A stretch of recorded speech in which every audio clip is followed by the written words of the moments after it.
Hi, and welcome back to Just Ask the Question. I am your host, Brian Karem. With me, it's a joy to have back Dr. Nolan Higdon, who is a professor of journalism, a First Amendment advocate. And isn't it amazing, Nolan, when I'm doing this show, I can remember everything that you do much better than on the Sunday show. But Nolan is here to take up, I want to discuss the concept and possibility that we may be too arrogantly ignorant to understand what the First Amendment is about and the fact that we've lost it and what it means. And I want to start out with a couple things. Now, first of all, Pete Hegseth kicked the press out of its press offices in the Pentagon. He doesn't like the unflattering photographs. He doesn't like the reporting. They brought in sycophants, but the mainstream media was not allowed. And I hate that term, but I'll use it. Mainstream media wasn't allowed in. That's one thing. And then there was little Stephen Miller. Little Stephen Miller was on TV ranting and raving about James Tallarico, who's running for office in Texas. Called him a vegan, a soy boy. It's coming from Stephen Miller. That's in and of itself hilarious. This is a guy who literally ran away from me when I tried to question him in the White House. But that aside, I heard several comments from MAGA supporters who were upset with the criticism of Stephen Miller, saying that the American people were impinging upon Stephen Miller's First Amendment rights. And that perked me right up. So I want to start, Nolan. I mean, if you and I have a disagreement and I say, hey, Nolan, shut up. I'm not impinging upon your First Amendment rights, not unless I'm a member of the U.S. government. Like, I don't know, Pete Hegseth is impinging upon reporters' rights by not granting them access. But someone telling Stephen Miller to shut up is just, they're two assholes arguing. He represents the U.S. government. Do you find, as you're teaching, and that's I guess the question to start out with, when you teach kids what the First Amendment is all about, do you find that there is some disparity between what it actually is and what people believe it is? Absolutely. I think most folks know in this country, or somewhat celebrate, at least in the theoretical, that the First Amendment gives us basically the right to say whatever we want. I mean, everyone knows the sort of yelling fire in the theater example. Those are kind of, yeah, you can't do that because of the clear and present danger clause that the Supreme Court added to freedom of speech. But really, I think what most people are shocked by is the freedom of speech clause really only protects you from government. That is, the government can't shut down your right to say something. Other, like private industry, can stop you from saying things. They've fired people in media before for saying things that they don't like. They'll make the argument that it's because it harms their profit model. Yeah, I know, present company included. Yeah, in that sense. And so, private industry can do it. But also, it doesn't mean that because you are allowed to say something, there are no repercussions. You can say things and you can get backlash, including from government officials. When it crosses the line is when they use legal mechanisms against you. So the Trump administration as president, for example, can disagree with something I say, and that's not necessarily breaking the law. But once they ask for me to get arrested or file charges, then that's impinging upon the First Amendment. Or deny you access because of, that's which is what they are really good at. As far as companies denying you access, I have seen the argument made that if you are a company which gets a great deal of like government grants or has a ongoing relationship with the government, and they have used their contracts or their money that they give you as an impetus for you to, and I'm thinking of Paramount, CBS here, then and others, then that could be by an extension, if you're refusing rights, as we see this week. Who was it who came out and criticized CBS in 60 Minutes? One of the Scott Pelley. Hellion. Yeah.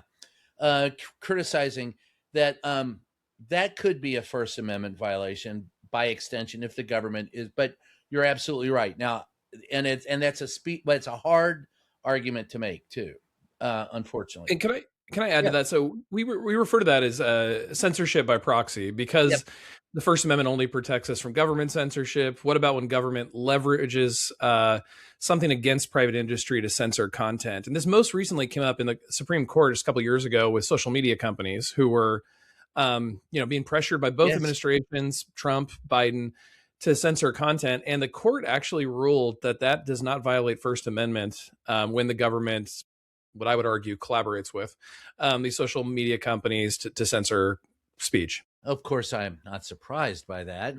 That's considering the courts and government today. But what do you think is the biggest problem? Do you think that the problem? Well, as someone said, are we too stupid to understand, appreciate free speech? How do you assess that statement? We're not educated. I guess not educated enough. Yeah, I think there's something to that. I think the public kind of discourse about freedom of speech has boiled down to things where, and I'm not saying these things should be outlawed, but it's about protecting things that just so we can say them, not for their utility. So freedom of speech was there because we really believed the public needed to be able to call out people in power and say things that were true that people in power didn't want. That's why it's also freedom of the press as part of the First Amendment as well. So we have the right to publish that information as well. It was meant to inform the public, allow for space for new ideas, hold the powerful accountable. In the public discourse today, I think of folks like Howard Stern in the 90s using kind of free speech clauses against the FCC so he could like say swear words or have sexual content. Or today it's like right wing comedians angry that they, can't use the N word or can't use the R word, things like that. And again, I'm not saying that I want the government necessarily to go after Howard Stern or these right wing comedians, but I think that's where the public is on freedom of speech. It's talking about like individual word Shallow, usage.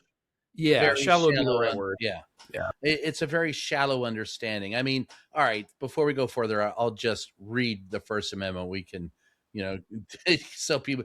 First Amendment: Congress shall make no law respecting an establishment of religion, or prohibiting the free exercise thereof, or abridging the freedom of speech or of the press, or the right of the people to peaceably assemble and to petition the government for a redress of grievances. That's it in a nutshell. That's the entire First Amendment, and there's a mouthful being said in it. Whoever wrote it was, we all know who wrote it, but it's very well written. I should be so terse in my writing, but it leaves you with little room to, wiggle room to get out. We have the right to redress of grievances, the freedom of the press, and there are a variety of things that can stifle a free press.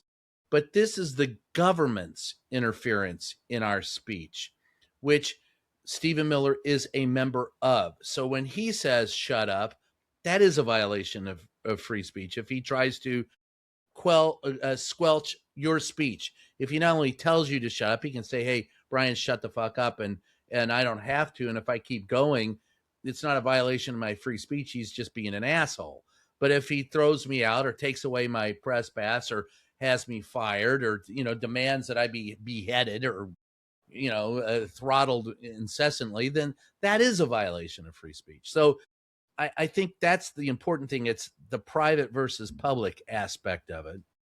But I also look at that, and going back to the wonderful U.S. Constitution, Congress shall make no law. These days, that doesn't keep Donald Trump from doing it. Yeah, well, I mean, the founders, got many things wrong, but one of the things they thought was, of course, that Congress would be making the laws, and the president would be more just either signing or vetoing law and acting as a professional diplomat, and God forbid if there's war, commander in chief.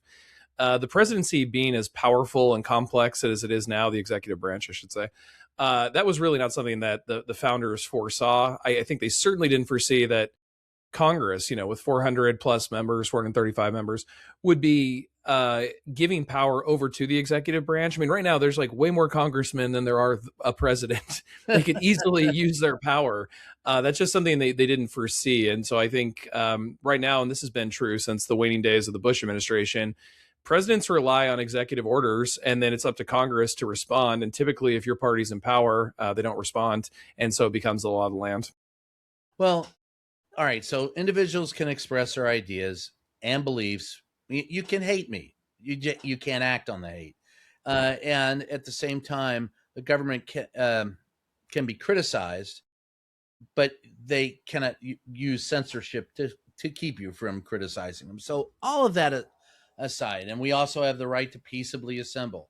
Well, that was questioned, of course, in the days in Minneapolis when 2 people were shot and killed.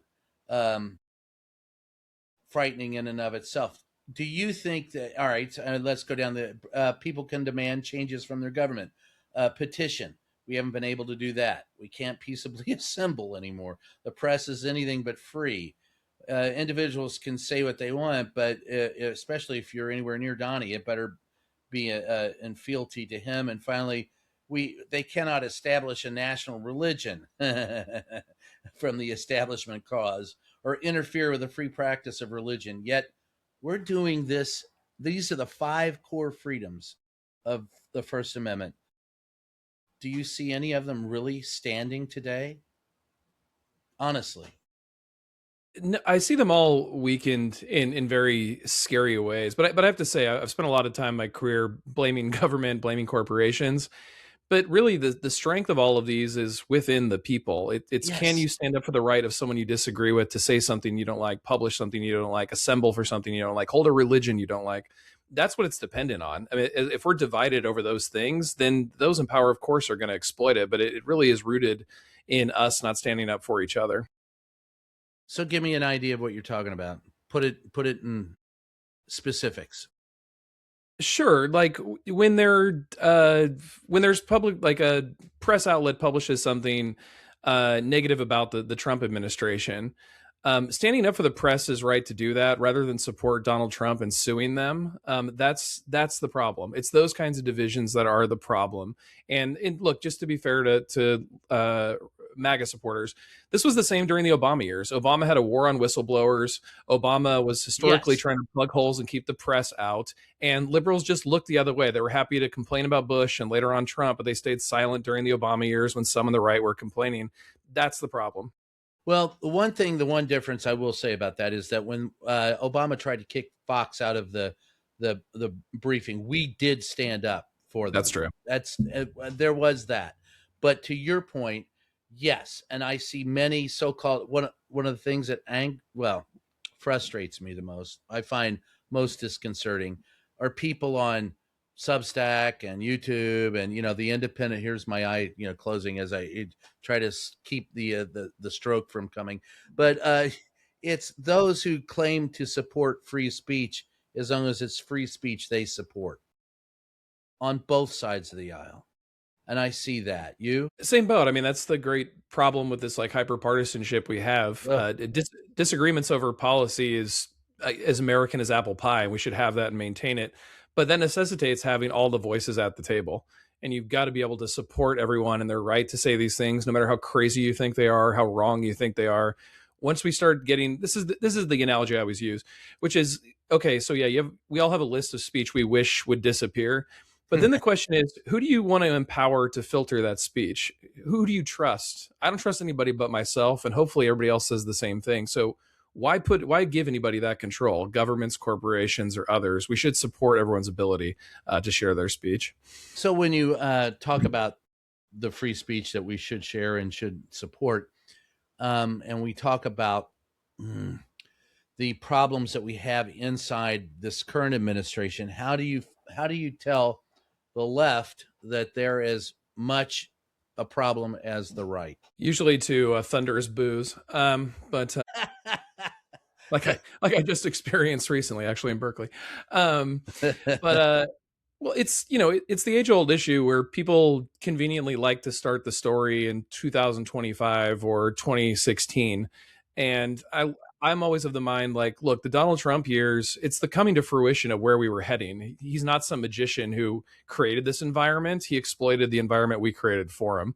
And I think that's really important to remember if we ever want to change that trajectory. So I'll call out the Clintons, the Obamas. I know the history. I've read the press reports. I'm happy to bring up those examples. And I think if you're I really was committed to free there. speech, Yeah. you lived it. So, I lived it. Yeah. I fought all, there hasn't been a press secretary I've ever met who didn't hate me at one point or another. And I carry that as a, and tuck that in my pocket and quite content with having that. But how But do they you, should. how do you, But they should. yeah, go ahead. Sorry. Yeah. No, go ahead.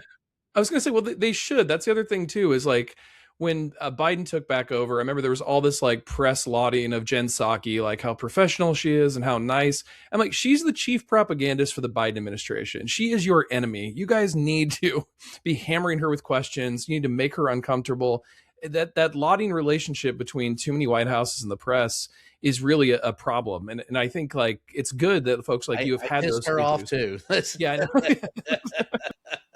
So, what do you teach your kids when you're teaching journalism? What do you teach the young person who I don't know if there'll be a journalism left by in the next few years. AI may destroy our entire reason d'etre, but if not, if there is reporters in the future, what do you teach them? How do you teach them?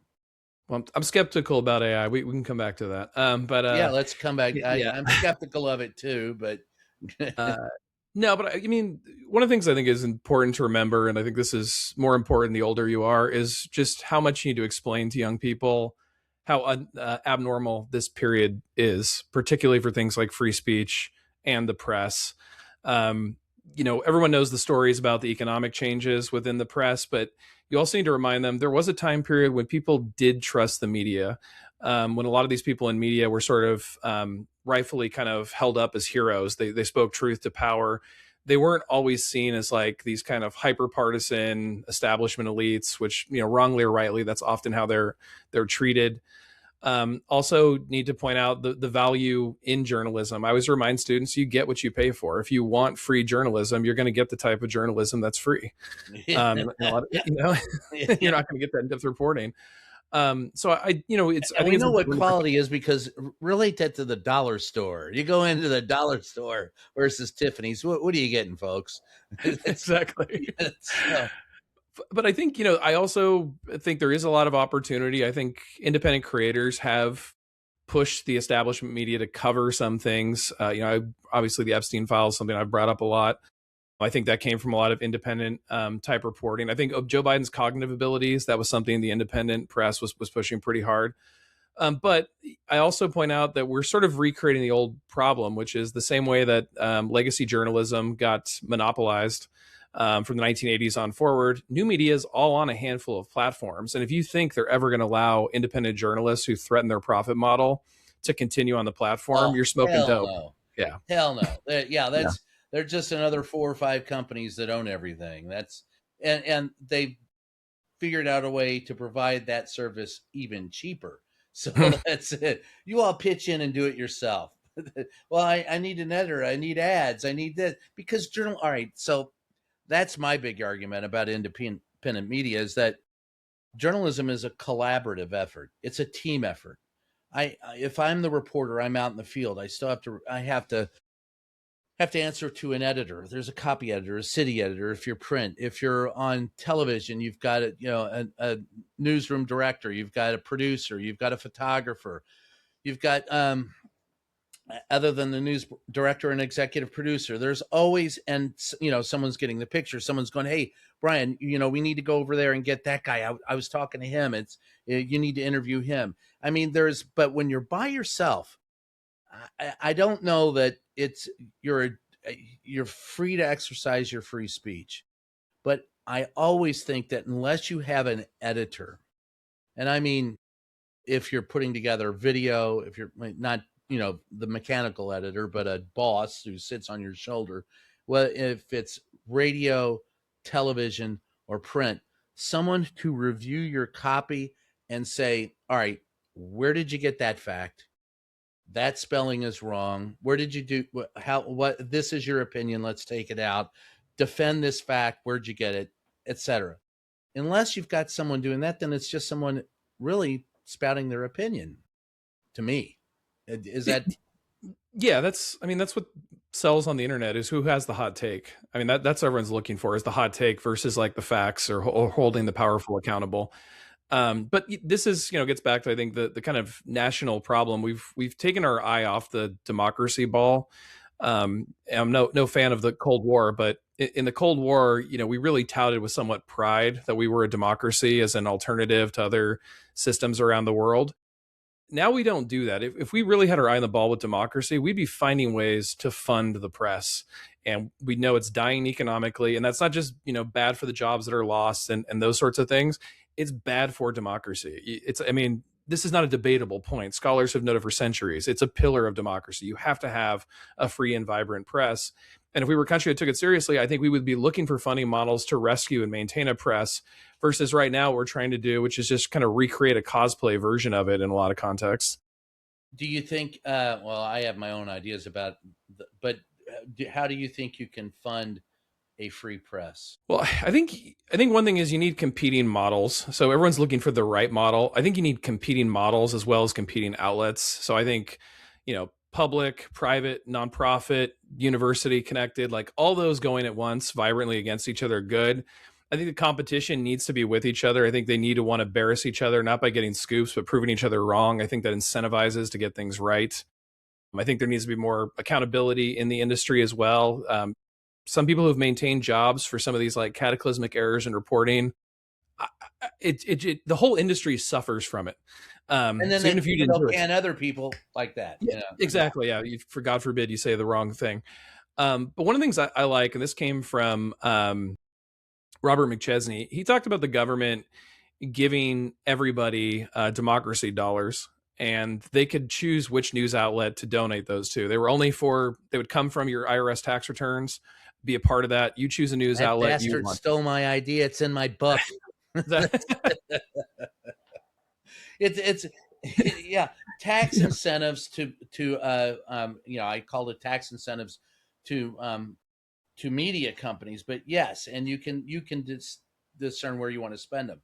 I got no problem with it. I would also like to see, a diversity of ownership, breaking up the media monopolies. You've got to start with that, because you can't have diversity of thought if you don't have diversity of ownership. It's just not possible. Agreed. And when you have the consolidation, I mean, you only get the big markets covered largely on weekdays. The small market journalism, I mean, it's been over the years been so critical. And the big media always used to take from those smaller outlets those kinds of stories. Yes. Yeah.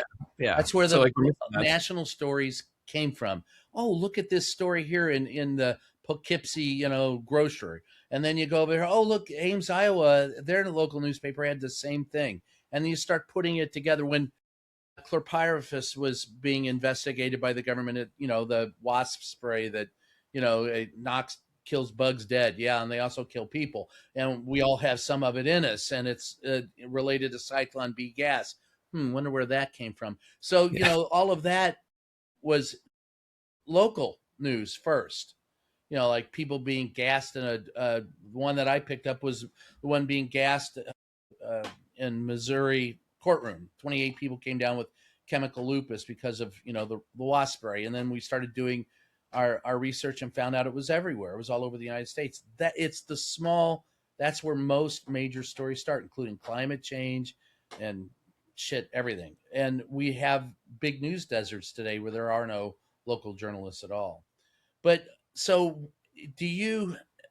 what do you find among your students? Do you find that they get it eventually, what the First Amendment is about? Or is it hard to teach a student today what it is that we're supposed to be about? Well, I think it's difficult because you're telling them about the side right there. So I'm going to, so it's difficult because you're talking about the way things used to be, sort of when the First Amendment was held up stronger.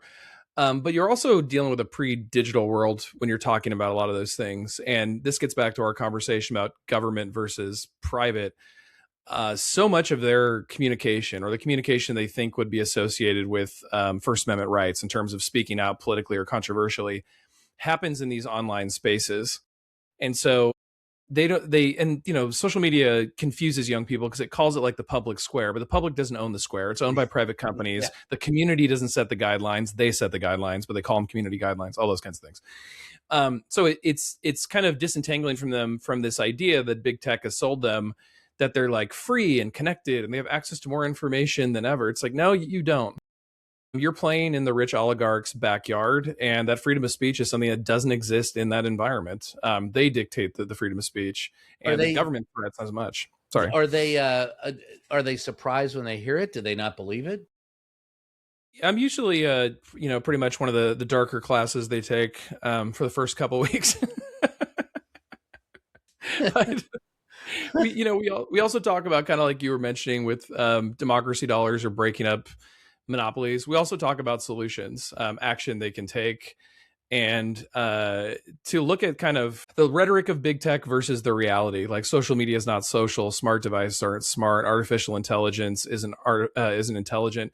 So what are they trying to sell you on? What are they trying to sell you on to get you to do? Like, what's a popular one actually with them is dating apps, because I didn't use those before I got married, but they use it all the time. When one student told me that they were shocked because they knew a couple on campus who actually just met in a classroom. Like, they talked and met. And I was like, yeah, that's how we used to do it. It was crazy. I told them, I said, what's the worst thing could happen for the bottom line of dating apps? And they said, if I find a relationship. Wow. That's, so it's those kinds of things to remind them that the platforms aren't trying to do what they say they're trying to do. They're usually trying to do the opposite. The platforms are trying to do, Nolan? Make as much money as possible by collecting as much data as possible from you, because you are the product.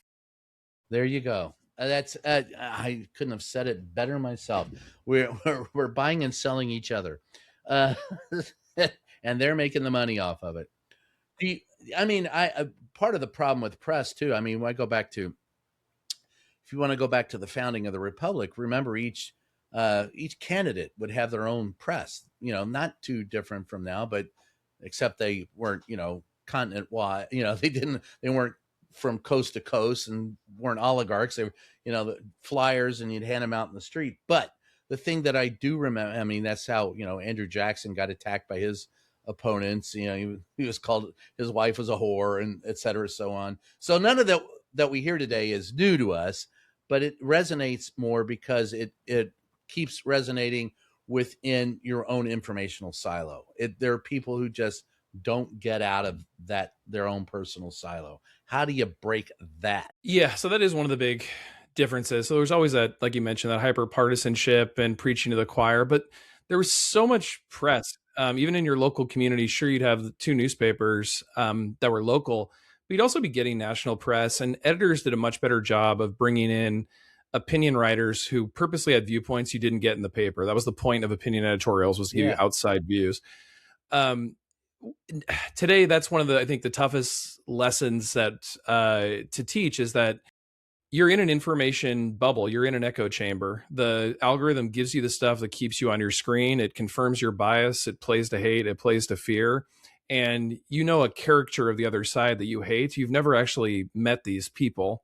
And AI is just simply an amplification of this problem. And so it really, I know it sounds old school, but it's so true. You really have to get offline. You really have to talk to people you disagree with, go to places you don't understand. I always think a benefit of me being born in Kentucky and growing up in California, it was two different worlds as far as the United States is concerned. Shit, three. But again, yes, Yeah. Born in Kentucky, been all over. You go back and you go, but you have more like empathy. Like, I was opposed to a lot of the Trump nonsense, but I understood why it resonated with that region. I knew what had happened with NAFTA and the Democrats in the late 90s and how it had affected that region and how they felt about that. So like that type of empathy, I think, is critically important, but you're not going to get that from online. And so you need to get out of your information bubble. And also, in addition to putting you in an information bubble, it sets up, like, this goes back to cable news, but it's worse with the internet. It creates these like false dichotomies between you're either a Democrat or a Republican in every context. Every argument. If I disagree with a president, I'm a commie liberal. When I disagree with Biden, I was a freaking Trumper. And I'm going, are you nuts? Yeah. That framing is, how cable news has done it. So much of the internet does it. And I mean, luckily for folks like me and you, we have a public track record we can point back to. So when people call me a Democrat for criticizing Trump, I can be like, well, go look at my writing during Biden years, those kinds of things. But most people don't have that, and they just kind of dismiss you and don't do research. So I think those are the kind of things to break down. Is, well, I counted it up, and you did 38 articles against Donald Trump. You only did 20 against Biden. I'm going, well, he was an ass, but not as big an ass as Donald Trump. What do you want? I mean, everything has to be equal, and it's not. And there's nuance and subject, and that's why I asked the question. Just asking the question, are we too stupid to appreciate the First Amendment? I wouldn't say we're too stupid, but I think we are underinformed. One thing that has been a trend for about 20 years now is we've gutted civics out of school, supposedly to focus on more important careers like STEM. But no child left behind is every child left behind. Yeah, incidentally left all the children behind. But yeah, this is the outcome of that when you have a civically illiterate country who's facing critical issues like the global finance, a war, these kinds of climate change, the global pandemic. When you don't have a civically engaged country, it's really difficult for a nation like ours, despite our wealth, to be able to do amazing things. Well, to that point, I mean, I was talking with someone who's, I can't believe the Ebola virus and blah, blah, blah. And I go, well, this is what happens when you cut USAID. You can't. And they go, no, that has nothing to do with it. They were sponsoring transgender mutilations. And I go, okay, first of all, the word is mutilation, not mutilization. But secondly, and most importantly, no, that's not what it was. That's a prime example. USAID is, if you take any of the things that USAID was doing out of context, yeah, it sort of sounds wasteful, I guess, like sending condoms to this country or whatever. But like, if you understood what soft power was and how you could utilize that in the region to help United States interests, perhaps collect intelligence, build favorability, whatever, cut down then you would understand communicable diseases. Yeah, exactly. Stop global pandemics. But like, you have like Joe Rogan on there, like making a joke about it, and that becomes one of the biggest voices on USAID to so many people. And it's ignorant. You don't understand. You're not sophisticated enough to talk about it. Yes, I don't pretend to be as sophisticated as those who put together the policies, but I will talk to them. And learn. That's kind of and it's very easy, I think, today to just be petulant and angry and to go after people, and it's much harder to actually understand, find information, and make meaningful decisions about an issue. The nuance in the news is what's missing today. When you talk about Joe Rogan and others, what they really are good at doing, as you said, is the hot take. Here's the hot take. And I'm going, the hot take is full of shit. I mean, when the donkey takes a shit, it's hot. That doesn't mean it's worth holding on to. That's, I just don't, I would rather, and it was Walter Cronkite who said, there's a quote from him saying, we're not educated enough to elect our own leaders. I don't think we're educated enough to understand what free speech is. And again, I think there's something to that, and we turn to these folks like Rogan with the hot takes, but as you know, as a journalist, the story that comes out is usually like the first draft of history. More evidence comes out down the line, and so drawing conclusions when evidence first comes out is like the biggest mistake that so many of these hot takes folks take. That's your hot take. Yeah. Well, but that's honestly, and we've gotten to the point where, all right, I've walked out the door thinking a story is one way. I get there, I start investigating, I ask the questions, I find out it's another thing entirely. That's par for the course in journalism. Today, if you change your mind, you're a liar and you were weak. You didn't get it right the first time, huh? Flip-flopper. Yeah, flip-flopper. And I'm going, well, no. And the first book I ever wrote was, I walked out of the door, I got a call saying a cop had been gunned down by two kids in northeast part of San Antonio. They were Hispanic kids who were not supposed to be there because they were in the wrong part of town. And so the cop, confronted them as they were trying to do something nefarious. And he got shot because they had a hand cannon and blew him away. Well, I got there, the cop was still alive when they put him in the ambulance. And then witnesses there were saying that's not what happened. In fact, that the cop had started the fight and he acted kind of crazy. And then we got an interview with one of the kids that nobody would believe who said the same thing. And then, of course, when the autopsy report came out and found out he had been speedballing, yeah, maybe just maybe with all the heroin and cocaine in his system, he may have been the problem. So the story evolves over time as you find out more. And those who stay compelled with the first take, that hot take, aren't doing anybody a service in journalism. And that's why, again, I go back to, it's almost as if we've lost, even journalists have lost sight of what it is that we do.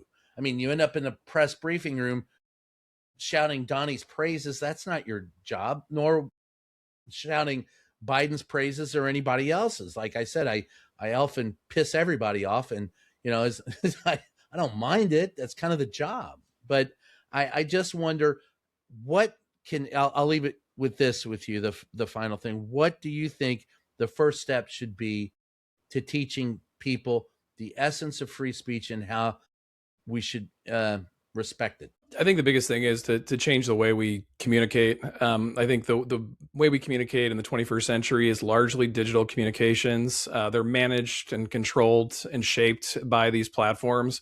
I really think we need to break up these platforms now, have more algorithmic transparency, so we can even understand how to have conversations. I think we need to end the monopoly ownership. I think we need to make these platforms liable for the design of their platforms and algorithms. So if there's negative outcomes, particularly in like the mental health space, they need to be held liable, hopefully to incentivize them to make a better platform. And then also, I think the transparency of the algorithm. What are they amplifying? Why? What is the model? So people at least know what these companies care about, because otherwise we're left with the PR rhetoric. Remember, like Mark Zuckerberg was going to connect the world and he cared about democracy and all that stuff. Didn't really pan out. How'd that work out for us? Yeah. It seems like all of them want to own their private space ship, but they don't give a crap about us. But that's a good point. I'd like to have further that discussion at some point in time and maybe break it down and figure out ways in which we could do it. But for now, I've had you for close to 40 minutes. I know you got other shit to do. Anything you want to plug before we go? Sure. They can check out my work at the Gaslight Gazette, nolanhigdon.substack.com. Got an article up there on politics, education, and media about once every 2 weeks. And then the Disinfo Detox podcast. And then I'm on Sundays with Brian here and Mark. Oh my God. That's right. We do a show called Just Ask the Press. With that said, this is Just Ask the Question. I'm your host, Brian Karem. I want to thank everybody for joining us. And for those of you who asked this question repeatedly, we will continue to try to answer it. Nolan is a great guy to talk about it, but we'll continue the conversation because it is one of the biggest. As I've been in this business for 43 years, and I can tell you, it's pissing me off. Catch you next time.